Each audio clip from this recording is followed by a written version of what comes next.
What if I told you that everything you're living now was first an image in your mind, that every emotion you never released, every fear you repeated, every word you spoke without awareness, planted an invisible seed that today blossoms in your reality? It's not coincidence. It's not punishment. It's design. And you are the designer. Even if you don't remember, you've been creating for years. Creating through your thoughts, your words, your emotions. And if you've never been conscious of that power, maybe today is the day to awaken. Because the greatest enemy you face is not out there. It's within. And the most unsettling part is that this enemy disguises itself as you. Today, you'll uncover the hidden face of the silent creator of your life, your unconscious mind. And not only that, you'll also remember the 11 laws that govern everything you think, everything you attract, and everything you are. Welcome to a deep reflection, inspired by the book To Altius, The Memory of the Lost Kingdom. A journey into your inner kingdom, into that place you forgot, but that never forgot you. The world doesn't just happen to you. You are creating it. The man believed he suffered because of what he thought, but one day, he discovered something far more terrifying and more powerful, that he wasn't just suffering from his thoughts. He was creating what he thought. This is the great revelation that changes lives, because we've been told that the mind is just a voice that follows us, but no one told us it's actually the brush that paints the canvas. What you constantly imagine draws nearer. What you deeply fear manifests. What you speak with emotion becomes a decree. And the most surprising part? The universe, or God, or life, however you wish to call it, doesn't distinguish between a desired thought and a feared thought. It simply responds to intensity and frequency. That's why some people attract exactly what they fear most, because their emotion is consistent. Because their mind is fertile, but planting the wrong seeds, the world is not happening to you. You are shaping it, and if you still don't believe it, stop for a moment and look back. How many times did you obsessively think something would go wrong, and it did? How many times did you say, "This will happen to me," and it did? How many times did you imagine a catastrophic scenario and walked right into it? It's not coincidence, it's unconscious creation. And once you understand this, something shifts. You can no longer see yourself as a victim. You begin to remember that you've always had a tool in your hand, even if you were using it unconsciously. The first keys to the inner kingdom. That night, the man entered a different kind of dream. It wasn't just any dream, it was a memory. A vision of something that had always been engraved in his soul, and that he was finally ready to remember. In the midst of the silence, the 11 golden inscriptions appeared before him. They weren't just phrases, they were codes. Each one vibrated with a wisdom that couldn't be grasped by the mind, only by the heart. Today, you too will hear them, not with your ears, but with your consciousness, because these are not external teachings. They are ancient covenants you made with yourself before you forgot who you were, and if you're here, it's because you're ready to remember them. Inscription the reflection. Everything you see was first seen within you. The world is nothing more than the mirror of the thinker. What does this mean? That you don't live in the world around you, but in the world you project. Everything you experience on the outside was born on the inside. Your relationships, your conflicts, your victories, your failures are exact reflections of your most repeated thoughts, your deepest beliefs. And if you want to change what you see, it's not enough to change the screen. You must change the projector, your mind. Ask yourself today, what is my current world reflecting? What part of me is projecting this experience? Because everything you don't understand out there has a root within. And when you transform the root, the entire tree changes. Inscription 2, the seed. Every thought is a seed, and every seed, when given attention, grows. Every thought you repeat is a living seed, and the fertile soil is your emotional mind. When you think something over and over, you're watering it. You're feeding it. You're making it grow. If you repeat, "I can't," that seed will take root. If you repeat, "Nothing ever works out," the fruit will be bitter. But if you repeat, "Everything is working for my good," that seed will grow too. This isn't about faking positivity.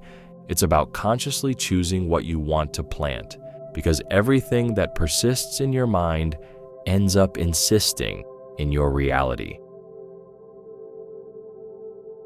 Inscription 3, the hidden rhythm. Everything that vibrates creates, and all creation is born from the rhythm you sustain. It's not what you think once, it's what you think every day. It's what you feel consistently. It's the emotional rhythm you repeat. That rhythm becomes a frequency, and that frequency shapes your destiny. That's why some people seem trapped in a loop. Same scarcity, same conflicts, same kind of partner, same sense of emptiness. It's not bad luck. It's an uninterrupted rhythm. And here's the good news. You can change your inner music. You can shift the rhythm of your mind. You can start sustaining new emotions until they become your new frequency. And how do you do that? By starting with a single thought. Feeling it, repeating it, living it, until it becomes your new inner drumbeat.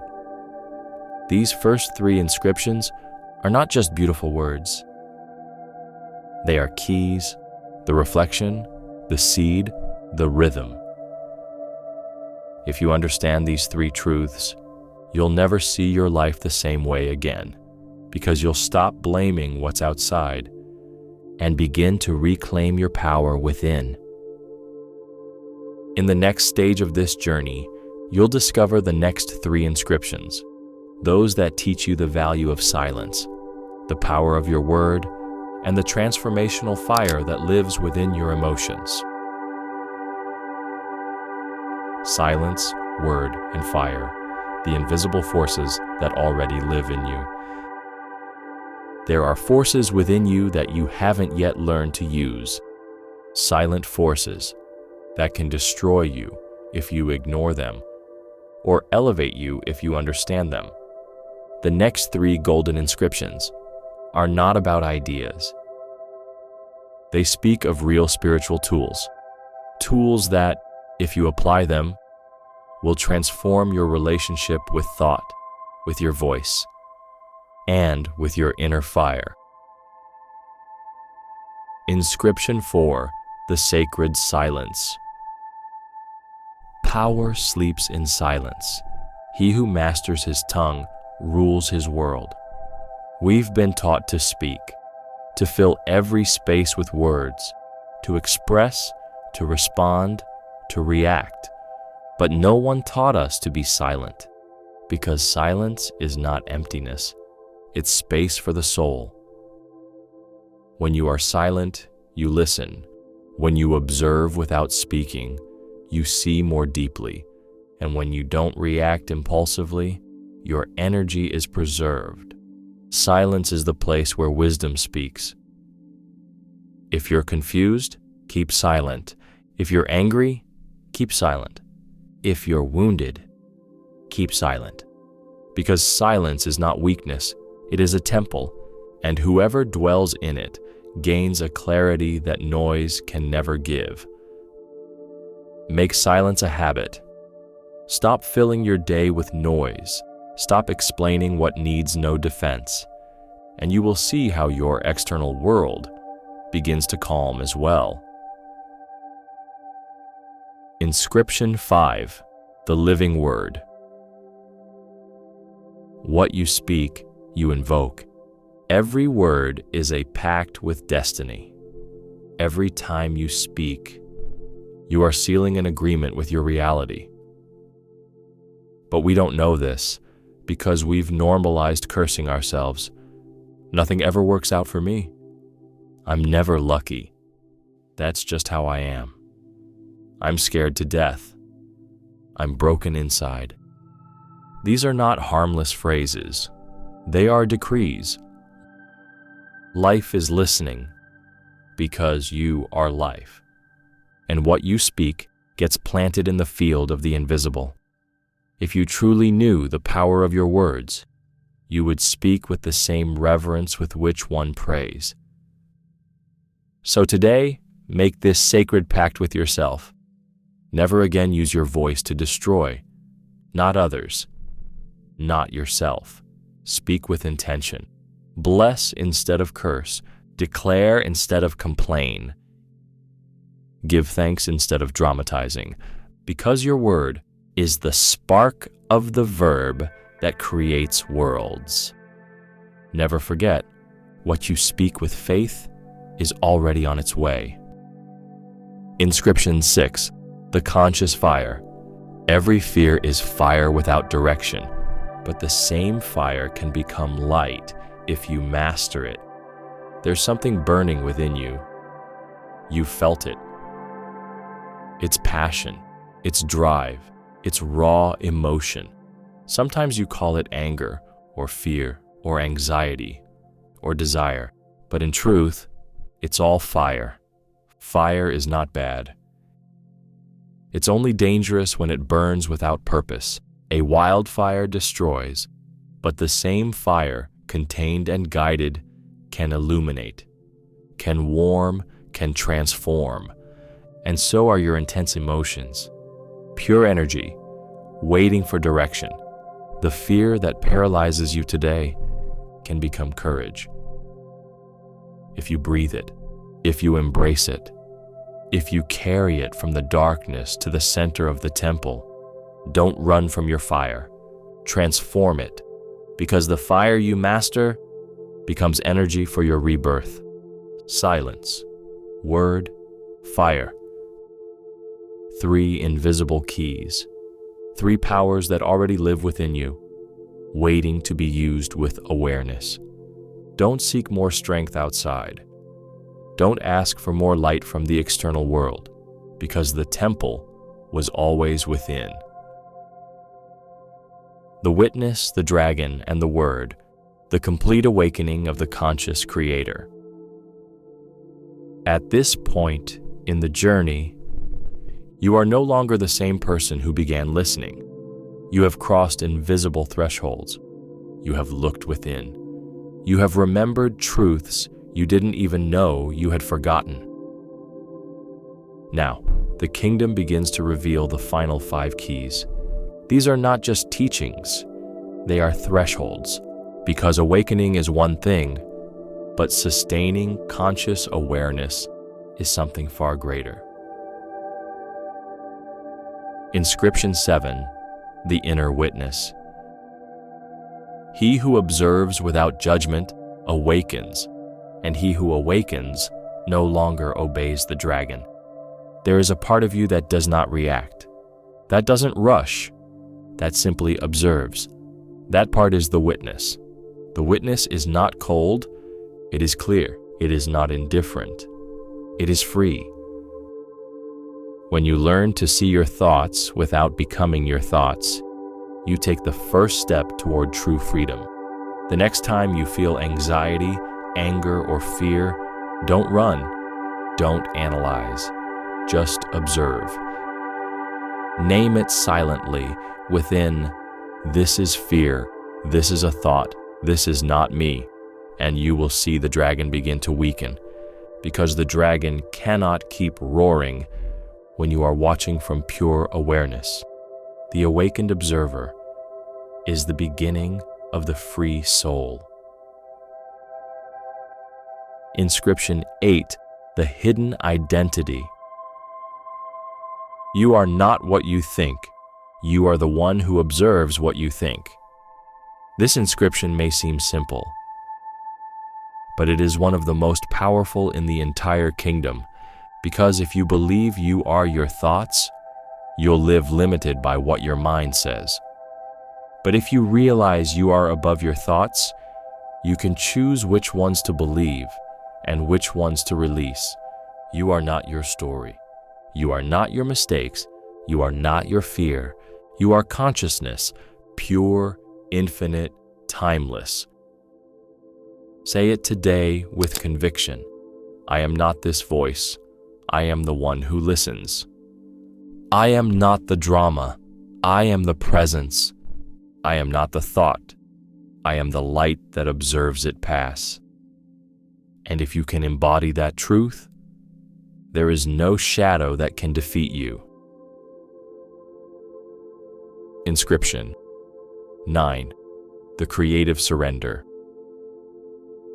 He who surrenders his need to the void receives fullness. What does this mean? That desire with attachment blocks, but desire with surrender liberates. When you want something with desperation, anxiety, urgency, you are vibrating in lack. But when you release control, when you say, "This is what I desire, and I trust it will come at the perfect moment," life responds. What you desire from fear moves away. What you desire from peace comes near. The universe does not respond to need. It responds to vibration. Ask, trust, release, and move forward as if it's already real. Because the one who lets go receives, the one who releases demonstrates faith. Inscription 10, the tamed dragon. The dragon was not created to devour you, but to serve you. Here comes the great revelation. The dragon, that inner voice of fear, doom, and threat, was never your enemy. It was your instructor. A part of your mind that had not yet been trained. It screamed because you didn't listen. It roared because you forgot your power. But now you know. The dragon calms when you remember. The dragon bows when you rise, and when you learn to ride it, it becomes your vehicle of creation. No longer run from the dragon. Observe it, understand it, ride it, because the fire that once scared you can now illuminate your path. Inscription 11, the creative word. All was made through the Word, and the Word is within you. This is the final inscription, the synthesis of everything, the ultimate power, thought plus emotion plus word plus action equals creation. You are a creator. Every thought is a seed. Every word is a decree. Every emotion is water. Every action is soil. And if you align them all, the miracle happens. Do you see it now? You are not broken. You never were. You had only forgotten your power. Now, every thought can be conscious, every word sacred, every emotion transformational, every action powerful. Because you are already the architect of your reality, the witness, the identity, the surrender, the dragon, the word, the 5 final keys, 5 portals that return you to yourself. Today, You can no longer say you didn't know. You can no longer blame the world, the past, or fate. Today, you have remembered that you are the creator, that the kingdom was within, that the dragon was just a test, and that the word is already in you. Remember who you are and begin creating from your inner kingdom. If you've come this far, it's not by chance, it's not coincidence. It's memory. A part of you already knew this. A part of you heard the whisper, to Altius, you, higher, you, above fear, you, the creator of the kingdom you had forgotten. This wasn't a teaching. It was a mirror, an inner calling, a deep confirmation of who you've always been before the noise, before the fear, before the dragon. And now that you remember, the path doesn't end here, it begins. Begin today to think with intention, to speak with reverence, to feel with purpose, to act with presence. You don't need to do it perfectly. You just need to do it consciously, because the kingdom is no longer a metaphor. It is your new way of inhabiting the world. And when the old thoughts return, remember, I am not this voice. I am the one who listens. And when the fears come back, repeat, I am the architect. I am the fire. I am the word. And when everything seems to go dark, close your eyes. Return to silence and listen, because the voice has never left. And in the heart of that silence, it will whisper to you again, to Altius, you, higher. If this message stirred something within you, if you felt something awaken, don't ignore it. Subscribe to this channel, share this video with someone who needs to remember who they are, and leave in the comments a phrase, a reflection, or a promise to yourself. Because by writing it, you seal it, and by sharing it, you expand it. This channel is a temple of consciousness, a voice for the soul, a mirror for awakening, and together, we are remembering the kingdom that was never lost, only sleeping, because the one who has conquered his mind no longer needs to conquer the world, only to remember it and to inhabit it. This is your space. This is your calling. This is Rise and Transform.